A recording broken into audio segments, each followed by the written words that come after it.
আসসালামু আলাইকুম ওয়া রাহমাতুল্লাহি ওয়া বারাকাতুহু।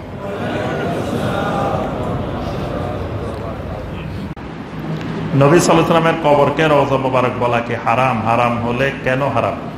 প্রথম কথা হলো এটা সরাসরি হারাম না, এটা হলো মূর্খতা, জাহালত। হারাম এক জিনিস, জাহালত এক জিনিস। হারাম হতে হলে কোরআনের আয়াত লাগবে অথবা নবী সাল্লাল্লাহু আলাইহি ওয়াসাল্লামের হাদিস লাগবে।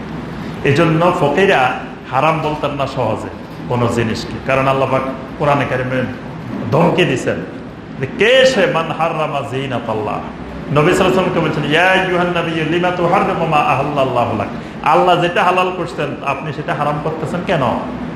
এজন্য হালাল হারাম বলতে কিন্তু খুব কঠিন বিষয়, এটা সহজে বলা যাবে না। এটার জন্য হয় আয়াত থাকতে হবে না হাদিস থাকতে হবে। এজন্য ফুকাহায়ে কেরাম মাকরুহ শব্দটা ব্যবহার করতেন। তো এজন্য আপনি কেউ রওজা মুবারক বলে ফেলছে, এটা বলছে সে জাহালতের কারণে। এজন্য এটা হারাম বলতে হইলে আয়াত লাগবে, হাদিস লাগবে। তো এখানে কথা হলো নবী সাল্লাল্লাহু আলাইহি সাল্লামের কবরটা রওজা মুবারক না। রওজা হলো কোনটা? নবী সাল্লাল্লাহু আলাইহি সাল্লাম বলছেন মা বাইনা বাইতি ওয়া মিম্বারি রাওদাতুম মির রিয়াদিল জান্নাহ। আমার ঘর আর আমার মিম্বার মাঝখানের যে জায়গাটা, এটাই হলো রওজা।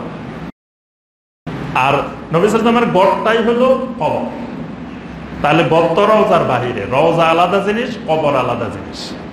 যত হাদিস আছে সাহাবায়ে কেরাম বলেন কবরুন নবী সাল্লাল্লাহু আলাইহি ওয়াসাল্লাম, নবী সাল্লাল্লাহু আলাইহি ওয়াসাল্লামের কবর।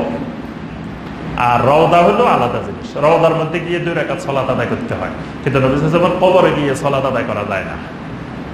নবী সাল্লাল্লাহু আলাইহি ওয়াসাল্লামের কবরে সালাত আদায় করলে শিরক। নবী সাল্লাল্লাহু আলাইহি ওয়াসাল্লামের কবরে গিয়ে সালাম দিতে হয়, দোয়া করতে হয়, দরুদ পড়তে হয়, কিন্তু রওজায় গিয়ে সালাত আদায় করতে হয়। এজন্য রওজা এক জিনিস, কবর আরেক জিনিস।